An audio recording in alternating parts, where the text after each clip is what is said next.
Bueno, la pregunta y el tema de hoy es ¿por qué es importante el profesor de religión en el contexto actual? Y yo a esta pregunta le he dado un foco más porque es importante el profesor de religión. Yo quisiera preguntarnos por qué es importante un buen profesor de religión. Porque si uno de alguna manera ve la evaluación docente, profesores de religiones hay muchos, y la evaluación docente nos arroja unas cifras que son bastante patéticas en el sentido que no hay una buena evaluación. Entonces, los que estamos acá en esta tarea de evangelizar a través de las clases de religión, la pregunta es ¿por qué es importante un buen profesor de religión? Y sobre todo en el contexto actual, donde hay muchas cosas que obstaculizan o que frenan o que impiden justamente tener una labor mucho más fértil dentro de las clases. Y si uno vemos el contexto actual, voy a hacer como un planeador, voy a planear como algunas cosas del contexto que nos sirven para focalizarnos. Acá ustedes pueden agregar todas las otras aristas y todas las otras variables y cifras que circulan, pero de alguna manera voy a tocar como algunos puntos para que veamos dónde estamos insertos nosotros como profesor de religión. Lo primero que, si uno ve como las estadísticas, en los chilenos que se declaran católicos ha bajado un 73 a un 45%. Eso es un dato que de alguna manera nos influye, una cosa como de termómetro ambiente. Por otra parte, Chile, dentro de los países de Latinoamérica, es el menos que confía en sus instituciones. Fíjense que ha bajado 1 de cada 3 y en el 96 era 4 de cada 5. Eso dice algo y eso también va permeando nuestra cultura. En el 10º Sínodo de la Juventud quisiera destacar dos conclusiones, hay muchas conclusiones, pero que tienen que ver con nuestra profesión de ser profesores de religión.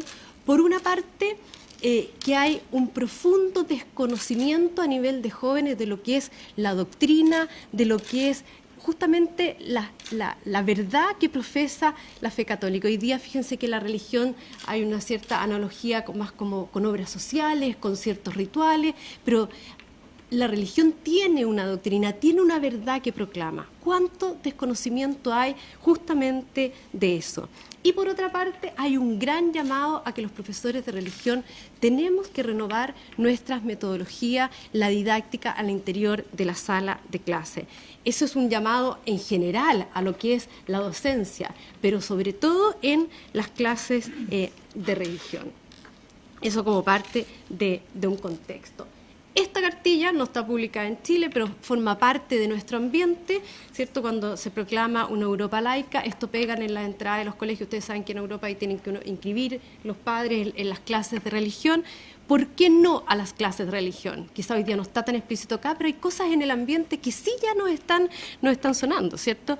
Provoca la segregación del alumnado en función de las creencias de los padres y eso vulnera la libertad de conciencia, elimina horas lectivas de otras asignaturas. Claro que es importante tener mucho más matemática, más lenguaje, más... O sea, generalmente la asignatura de religión es una asignatura como de segunda categoría.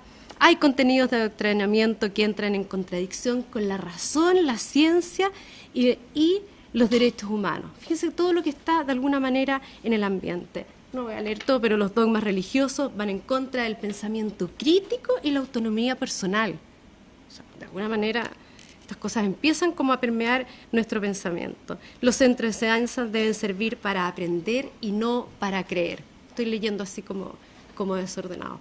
Esto de alguna manera está hoy día haciendo eco en nuestra sociedad. Y de repente con muchas más consignas, educación fuera, o sea, educación católica fuera de las escuelas. En la escuela se va a aprender y no se va a creer.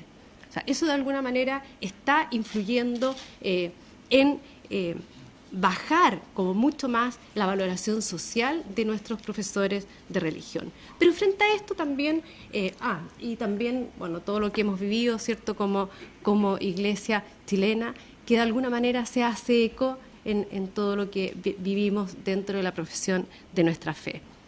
Pero a pesar de este panorama, también el Papa nos da una invitación, ¿cierto?, la invitación de una iglesia que debe poner en el centro, a pesar de todas las heridas, de todas las llagas, debe volver a poner en el centro a Jesucristo. Acá estoy parafraseando, ¿cierto? No quedarnos justamente en las heridas de la Iglesia, en estas llagas que hay, sino que, bueno, acá hay una persona central. ¿Dónde la tenemos relegada? Y si uno piensa también en nuestra clase, en nuestra aula, ¿está la persona de Jesucristo? ¿Estoy transmitiendo a nuestro estudiante ese mensaje y esa palabra viva? O sea, ¿realmente es el centro o qué pasa en nuestras clases de religión? Yo hice así un testeo general con algunos alumnos, ¿cierto? Como que le pregunté así de distintas edades, un poco qué está pasando en las clases. Y mi pregunta fue, ¿te gusta la clase de religión? ¿O con qué clase la compararía? Fíjense que acá me pasó una cosa increíble porque todos tendían a comparar la clase de religión con la clase que más les costaba. Y acá les voy a dar como algunos testimonios, pero lo que más me interesa rescatar acá, que para la gran mayoría, le pregunté a 50 chiquillos, chiquillas, entre niños, jóvenes y no tan jóvenes, lo que más decía, me carga las clases de religión porque siempre pasamos lo mismo, porque no pasamos materia, prefiero matemáticas porque ahí sí que aprendo, porque pasamos materia. Todos los años pasaron lo mismo, es más, nos dan hasta las mismas guías. Un chiquitito de 6 años, que es el primer testimonio que dice ahí, solo nos hacen escribir, pintar, recortar, recortar, pintar, escribir, pintar. Otro me decía, yo prefiero la clase de historia aunque me va peor, pero pasamos contenido. O sea, ¿qué está pasando de alguna manera? Y también tenemos el otro extremo de decir, nos pasan tanta materia, tanta doctrina y la prueba son tantos contenidos que incluso una chiquilla decía, me cuestiono si confirmarme o no porque es tanto lo que de alguna manera tengo que testificar que no me siento capacitada. Ojalá en las clases de religión, decía ella, aprendiéramos más. También es la asignatura en que tenemos puros MB. Eso denota también que nuestros jóvenes necesitan sentirse desafiados en la clase de religión. Estos son algunos datos de lo que está pasando. En general, tenemos una asignatura que también nos juega un poco en contra porque no tiene nota. Hay algunos colegios que tratan de hacer algunos ciertos vericuetos y los ponen como en filosofía, otros ponen, porque de alguna manera tenemos que presionar a que hay cosas que hay que estudiar, las que se las tienen que tomar en serio. No es la asignatura donde se va a hablar de la vida y solo de la vida, y también se puede hablar de la vida, pero también hay un mensaje central que hay que transmitir. Entonces, frente a este panorama, frente a las cosas de contexto, a las cosas que están sucediendo, hoy día yo pienso que tenemos muchos, ahí está, que tenemos muchos desafíos. Y los desafíos que deben convertirse hoy día en verdaderas urgencias educativas. Y yo les diría, acá pueden haber muchos desafíos, yo creo que los dos principales desafíos son, por una parte, el conciliar. Acá yo les puse la conciliación de sentido, por un lado, porque en la clase de religión hay una llamada al compromiso personal y a la conversión personal. ¿Y con qué lo tenemos que conciliar? Lo tenemos que conciliar justamente con esta asignatura considerada como de secundaria, de baja categoría, que no tiene nota, que si, esto yo lo vi, trabajé mucho tiempo en colegio, que si hay que hacer el ensayo de no sé qué cosa, no, es que las horas de religión, o sea, vaya a decirle al profesor de manualidades que me da las 2 horas para ensayar, no tengo idea, todas las cosas que ensayo hoy día, el baile, el interescolar, o el hacer un ensayo de Simse, ¿le van a ir a pedir al profesor de lenguaje, matemáticas las horas? O sea, saben que no pueden ni pedírsela, pero justamente las horas de religión, sí, no, que importan las 2 horas de religión. Entonces, todo eso de alguna manera está en el ambiente y todo eso nos dificulta justamente cuando uno quiere que nuestra asignatura tenga la real importancia. Entonces, por un lado, la conciliación de que acá hay una llamada que es mucho más profunda, que tiene que darse en la clase de religión, pero por otro lado, académicamente no hay como todo el respaldo que uno quisiera que nuestra asignatura tuviera. Y por otra parte, otro desafío que lo planteo acá es convertirla en una medicina para la formación espiritual, de alguna manera que haga un equilibrio con todos los otros valores que estamos viviendo en el contexto actual, en una sociedad mucho más competitiva, más exitista, más individualista. ¿Cómo lograr que en esas clases de religión haya justamente esta dosis medicinal para contrarrestar todo lo otro que de alguna manera vivimos en la sociedad? con muchas veces familias que no siempre son educadoras en la fe, y fíjense que la fe católica de los padres, de los alumnos católicos, justamente justifica la presencia de la religión en los colegios. Ahí está la presencia, ¿cierto? Eso es lo que se reclama. Por otro lado, en una sociedad laica donde la presencia de Dios justamente sería como incompatible con una mentalidad moderna, científica, progresista, parece que la verdad de la fe católica es una verdad relegada a otros tiempos, que va en contra de todo lo que es el progreso, en contra de lo que es la razón, la ciencia, la cultura. Por otra parte, también estoy diciendo cosas que están como en este ambiente, que tenemos que darlas como contrarresto, la necesidad de una preparación intelectual de la fe. Y también la necesidad de la preparación de nuestros profesores, la actualización permanente de nosotros mismos, cómo nos estamos preparando muchas veces doctrinalmente y también metodológicamente. Y más adelante quiero rescatar una cita del Papa, que se las traje del Papa Juan Pablo II, cuando le hablaba a los profesores de religión. Entonces, estamos en una época que yo les diría que frente a esto tenemos muchas oportunidades y urgencias. O sea, podemos tener, como profesores de religión, un protagonismo mayor, y un protagonismo que hoy día, yo les diría, reclama una urgencia educativa. Y acá les voy a hacer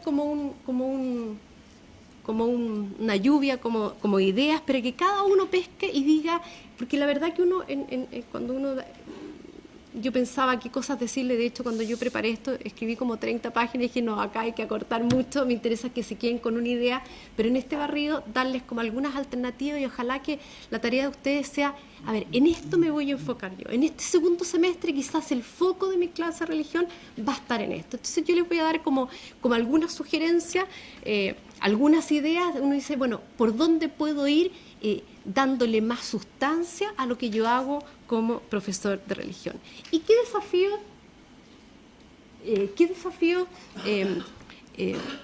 nos podemos plantear? Propongo como una presencia de la iglesia cercana. Muchas veces el profesor de religión es la presencia más cercana que van a tener nuestros alumnos de la iglesia.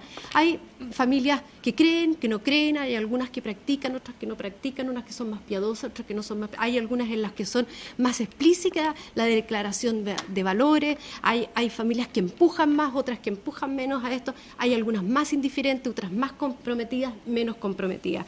Entonces, la noticia más directa muchas veces que nuestros estudiantes pueden recibir de Jesucristo es el profesor de religión. Y muchas veces un profesor de religión que va a ser el que va a marcar en muchos aspectos a nuestros estudiantes. Y acá ustedes hacen clases, pueden muchas veces dar testimonio cómo el profesor de religión es aquel que se le consultan las cosas como de la vida, las cosas como más profundas de la vida. Entonces, en ese sentido, tener justamente esta presencia cercana. Por otra parte, yo les diría que en esta época relativista, donde Zygmunt Bauman la define como una época de valores volubles, líquidos, como indeterminados, dar certeza. Nuestros jóvenes están ávidos de tener principios y convicciones. Nadie puede y nadie se mueve de alguna manera cómoda en la incertidumbre. Y nuestra época es una época de incertidumbre. Fíjense que se han cuestionado todos aquellos valores que son centrales, nucleares, aquellos valores que antes uno no se le ocurría ni siquiera cuestionarlo. Hoy día están en telas de juicio.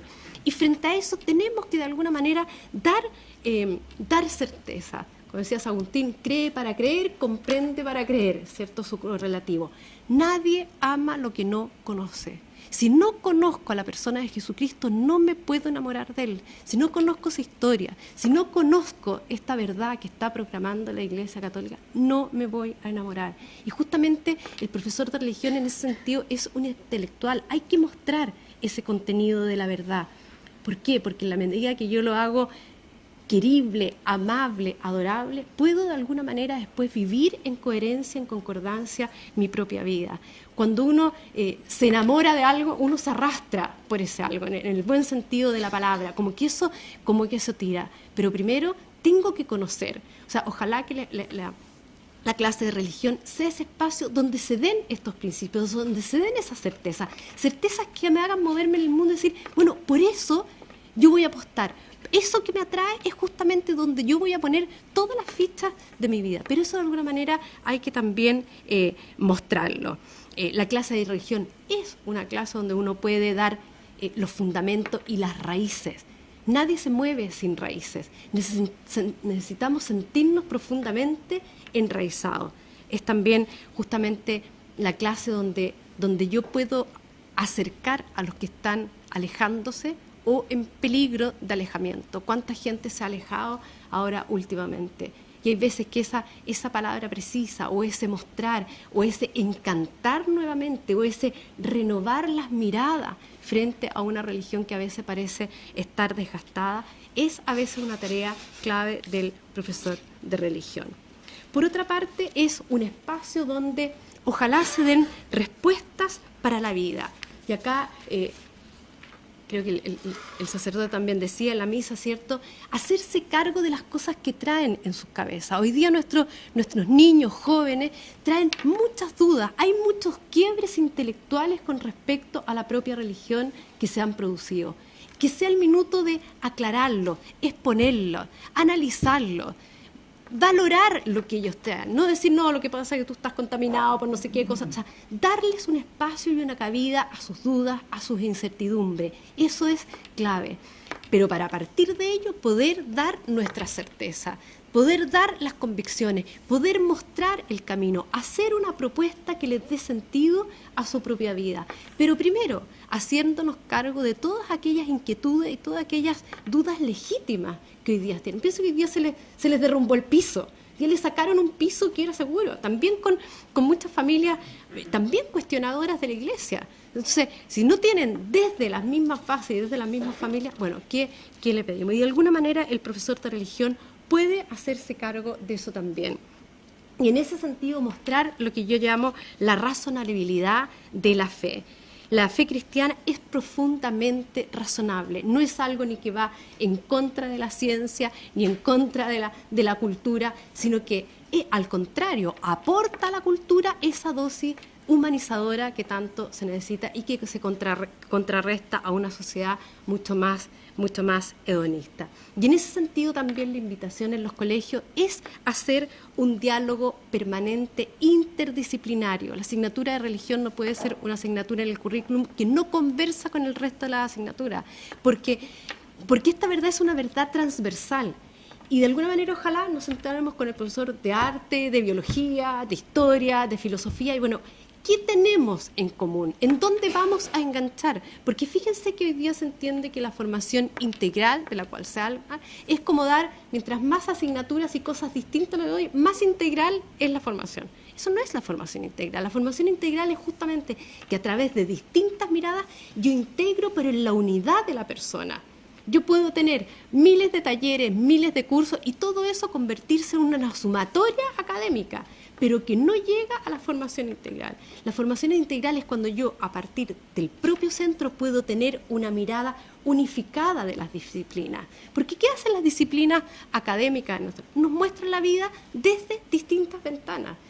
Y justamente, bueno, junto con la filosofía, yo soy profesora de filosofía, defiendo también mi pequeña parcela, la religión en los colegios confesionales hace eso, hace el papel de unificador. Entonces también que sea una asignatura que converse con las otras asignaturas y deliberadamente hacer un trabajo integrado, porque así al alumno le hace sentido. Y no es una parcela relegada donde se hablan ciertas cosas de fe que solamente tengo que creerlas. No solamente tengo que creerlas, tengo que comprenderlas porque eso es lo que va a iluminar el sentido de mi vida. Entonces, este diálogo permanente. También lo que yo les diría, la reconstrucción de la experiencia religiosa. Y acá hay una idea que yo siempre pienso que es la idea de creación. La idea de creación como una idea básica para la interpretación del mundo y la interpretación también de la vida humana. Hablar de creación es poner de manifiesto lo que es la presencia de Dios y la existencia de Dios. Hablar de la creación es hablar de un Dios vivo, de un Dios que al ser creador también es padre, de un Dios que además interviene en la historia. Y cuando uno piensa y le da vuelta esta idea de Dios como creador, surge como correlato indispensable nuestra propia filiación divina. Es decir, yo creo que lo más maravilloso en esto es de verdad sentirse hijos de Dios. Si uno le preguntara a nuestros alumnos, ¿cuántos de ustedes se sienten hijos? Pero no declarativamente, sino que de verdad creer que uno tiene un Padre que nos cuida, que es providente, que nos abraza, que se preocupa de nuestra historia, que toma nuestros dolores, que le importa lo que a mí personalmente, con nombre y apellido, que tengo un lugar muy especial en su plan creador.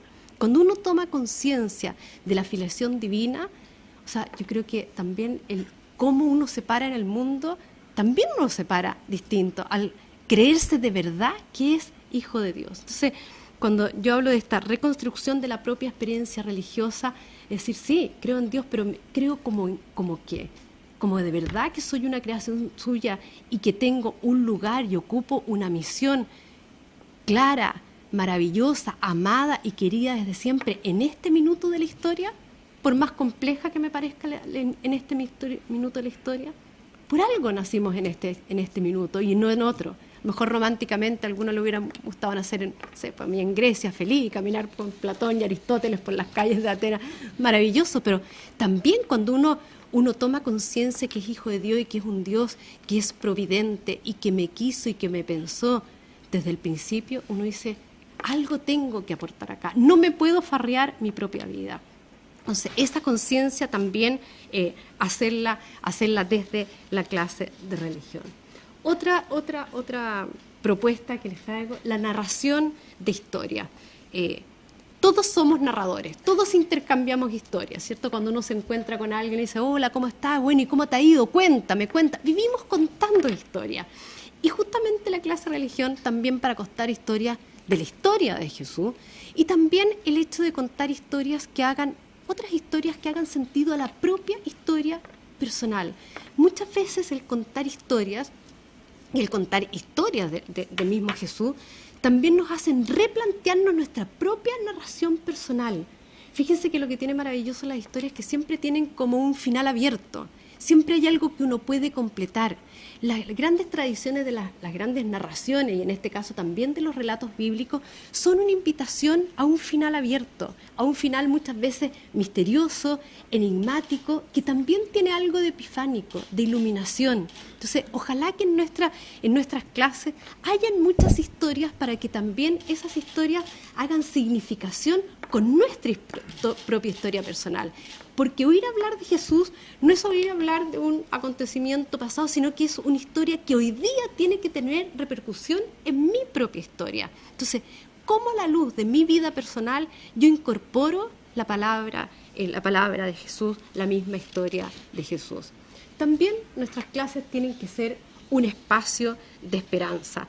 Y como decía el Papa Francisco, no la esperanza del quien ve el vaso medio lleno, porque eso, decía Francisco, es optimismo. El optimismo es una actitud natural que depende de muchas cosas en la vida, pero justamente la esperanza es un don, es un regalo del Espíritu Santo. Y como decía San Pablo, es un don que nunca defrauda. Y si queremos ir más allá, esa esperanza también tiene un nombre, tiene un rostro, y esa esperanza es Jesús. ¿Cómo mostrar a nuestros estudiantes el milagro constante que es la presencia de Jesús? Y una persona de Jesús que tiene un nombre, que está viva, que se hace presente en la Eucaristía, que se hace presente también en la palabra. O sea, como decía también el Padre, que Jesucristo sea el centro de nuestra clase. De ahí tiene que irradiar todo. Si no, ¿dónde vamos a ir a buscar la esperanza? ¿Dónde sacamos la esperanza? Si acá hay un mensaje que es mucho más potente, que es un mensaje de salvación de vida eterna. Pero ¿de verdad nos creemos eso los profesores cuando transmitimos eso? Son preguntas que, sin juzgar a nadie, que lanzo y que cuando uno en el mismo ejercicio docente tiene que irse haciendo cargo de ciertas preguntas. ¿Está llegando mi clase de religión con un mensaje de salvación? ¿Estoy siendo foco de esperanza en esos 45 minutos que sé que muchas veces se transforman en 25 y que es la nada frente a un proyecto de vida? Pero en esa pequeña clase, ¿estoy siendo realmente iluminador de la vida de otros? Esa es la gran pregunta. Si no lo estoy diciendo, ¿estoy yo demasiado desgastado a veces como profesor? ¿Me faltan recursos como profesor? ¿Siento que hay un medio que me juega en contra y que mi clase se ahoga en todo este contexto actual? ¿Qué puedo hacer para revertir eso? Eso es una gran pregunta. Profesores de religión tenemos que ser buscadores, y esto lo puse junto, buscadores y practicantes de la verdad. O sea, quien busca la verdad afanosamente no le queda más que adherirse a ella. Fíjense, cuando uno busca y cuando uno quiere algo con toda la pasión y todo el corazón, no le queda más que justamente adherirse a ella. Pero justamente adherirse en un compromiso de fe. Ojalá que nuestros estudiantes nos vean que lo que nosotros transmitimos es importante, es querido, es apreciado por nosotros, nos mueve el corazón, nos hace sentido, y justamente porque nos hace tanto sentido es que no lo podemos desvincular de nuestra propia vida. O sea, un profesor de religión que esté empapado de lo que vive. Un profesor también orante, un profesor que nuestros alumnos digan, pucha, qué buen ejemplo de vida. La otra vez un profesor de religión en otro contexto me decía, pucha, profe, que se nos pide harto a los profesores de religión, se nos exige tanto. Entonces le dije, no es que se nos exija, es que por lo que naturaleza un profesor de religión debería ser. Cuando uno dice el profesor tiene que ser ejemplo, tiene que ser modelo, coherencia de vida, porque además estamos súper requete expuestos en una sala de clase, no es algo que se nos exija de fuera, es por lo que por naturaleza al profesor de religión le debería salir, porque es tanto el compromiso que tenemos con esta fe, es tanto el deseo de querer llevar a otros a esta buena noticia del Evangelio de Jesucristo, que me sale por los poros justamente el atraer. Pero también me sale por los poros porque yo también lo vivo, y eso cuando uno lo vive también se irradia. Y en este sentido también tenemos que tener un desafío constante de los profesores, estar en permanente actualización. Es decir, un buscador y un difusor de la verdad tiene que estar constantemente buscando nuevos métodos pedagógicos. Y acá quiero hacer un alcance. Cuando uno habla, tanto hoy día se habla de la innovación pedagógica, que hay que ser innovadores. Yo acá voy a salir un poquito de la... Uno trata de buscar nuevos métodos, pero muchas veces buscamos métodos innovadores y didácticas y técnicas y nos llenamos de libros cuando lo principal lo tenemos en la sala de clase. Yo siempre digo, ¿qué mayor fuente de innovación que la persona humana?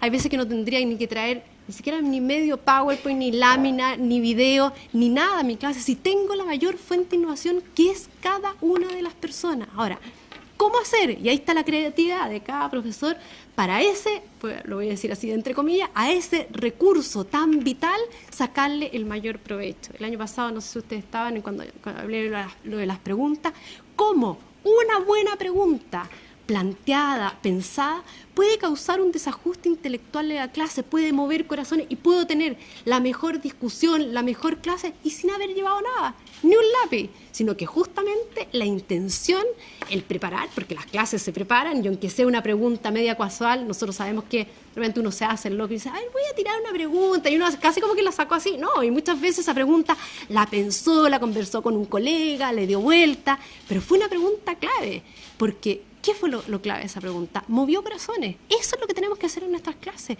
mover el espíritu y los corazones de nuestros estudiantes. Entonces, sí, buscar nuevos métodos, nuevas alternativas, hoy día hay mucho, pero también no olvidar que la mayor fuente de innovación son nuestros estudiantes. Y cuando uno hace una clase pensada, porque fíjense que de repente yo puedo decir, sí, la otra vez yo observaba clases en la universidad y un profesor me dijo, es que te mueres lo que les voy a hacer a mis alumnos, no sé qué. Y trajo una cuestión de hacer visible el pensamiento, que es genial, buenísimo. Me dijo, ¿y por qué me salió tan fome? Le dije, porque lo pensaste desde ti. O sea, el profesor gozó haciendo la actividad, pero el alumno no estaba ni ahí. Lo que tenía que hacer, él es el centro de aprendizaje, a él tengo que mover. Entonces, por eso les digo que a veces el recurso no importa tanto si es que no tengo lo otro más conectado, que es lo principal, que es justamente mi estudiante, con todas las inquietudes, con toda la problemática, etcétera. Y acá leerles esta cita de Juan Pablo II, cuando me tengo que poner estos fantasmas, cuando les hablaba a los profesores de religión. Él les recordaba que el desarrollo de esta delicada tarea exige una preparación específica profesional. Efectivamente, el profesor de religión debe poseer, por una parte, una formación teológica sistemática que le permita proponer con competencia los contenidos de la fe, y por otro, un conocimiento de las ciencias humanas que resulte necesario para comunicar de modo convincente y eficaz los mismos contenidos. Tal compromiso cristiano y eclesial requiere, y él dice desde la escuela de párvulo hasta el bachillerato, el esfuerzo de una constante actualización de los contenidos y en la metodología. Es decir, nuestro profesor de religión más que nunca tiene que ser un profesor actualizado, estar leyendo. Hoy día tenemos miles de maneras de acceder a la información, miles. Hay universidades online gratis donde uno puede tomar miles de cursos gratuitos. Tenemos todos los documentos a la vista, a la exposición. Es decir, no tenemos excusa para no estar en constante actualización, que esa la excusa podría ser el tiempo. Siempre a los profesores nos falta tiempo, pero hay que hacer esta es parte de nuestra tarea. Sé que estoy en el tiempo, quiero cerrar con una escena de un video, pero antes quería hacerles una pregunta. Cuando uno piensa que uno se tiene que preparar tanto académicamente como espiritualmente, hay una llamada a renovar nuestra mirada en las clases de religión. Cuando yo veo chiquillos desencantados con las clases de religión, acá uno también tiene que revisar, bueno, ¿qué renovación voy a hacer? ¿Qué nueva mirada voy a hacer desde mis propias clases de religión? Y si yo hoy día les preguntara, les voy a hacer una pregunta bien como anacrónica, si yo les preguntara y así que me digan a voz alzada, ¿cómo se imaginan a Adán? Adán y Eva. ¿Cómo se imaginan a Adán? Descríbanmelo. A modo general. Denle. ¿Nadie tiene una figura de Adán en la cabeza? Ahí estaríamos mal. Ya, díganme datos de Adán. Hombre, me imagino, se lo imaginan hombre. Ya, obvio. Bueno, hoy día no está de más preguntar eso. Ya, se lo imaginan hombre. ¿Qué más? ¿Ah? Curioso. Físicamente. Confiado, flacuchento, no flacuchento, peludo, pelado, alto, se lo imaginan alto, ¿qué más? Fornido, ya, fornido, bien, ingenuo, ya, bien. Una característica más y me quedo tranquila. Atractivo, ya. Uno se imagina, ya, pues pongámosle cara a Adán. O sea, piensa que cuando ustedes narran historia, los alumnos no son así como una cosa en blanco, además están llenos de imágenes, ellos funcionan con imágenes. Te están narrando, no sé, el nacimiento de Jesús y se lo están imaginando, obviamente. Entonces, en base a este ejercicio, Tere, se me pone, vamos a ver una escena de una película que dura 1 minuto.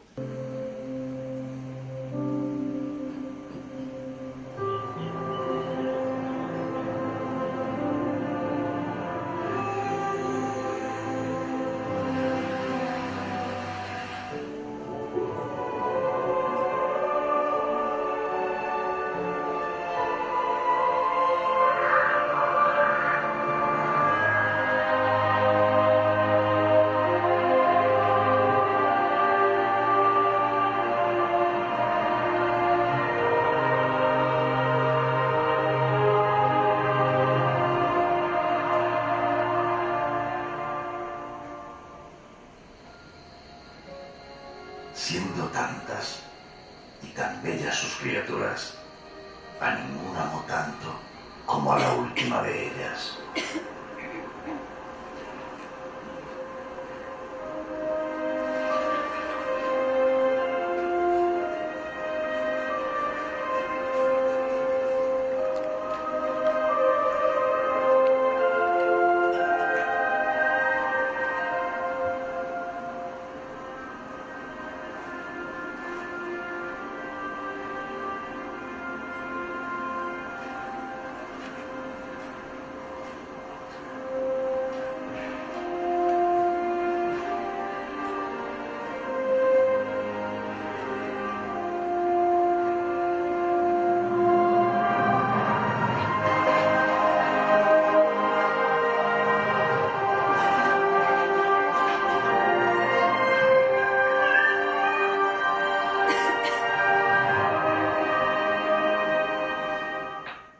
Jesús no es alguien pasado, Jesús tiene una palabra presente hoy. Es decir, en una asignatura, dale Tere, que acá es la invitación. Ya. Bueno, esta es la pregunta, ¿cierto? ¿Qué debería cambiar y qué debería ser distinto? Una asignatura, les puse acá, no evaluable, que tiene que ofrecer esas convicciones capaces de superar todas las pruebas y evaluaciones de la vida. Acá hay un mensaje renovado que tenemos que transmitir. Los profesores de religión tenemos que renovarnos, incluso con el encanto y con la misión que tenemos dentro de una sala de clase. Es demasiado importante lo que hace un profesor de religión. Y contestando la pregunta con que partió esta pequeña reflexión, ¿por qué es tan importante el profesor de religión hoy día en este contexto actual? Porque creo que el profesor de religión tiene una palabra de esperanza. Frente a un mundo que a veces parece que se nos está derrumbando, acá hay un mensaje mucho más potente que ninguna ideología ni ningún partido político nos está entregando hoy día.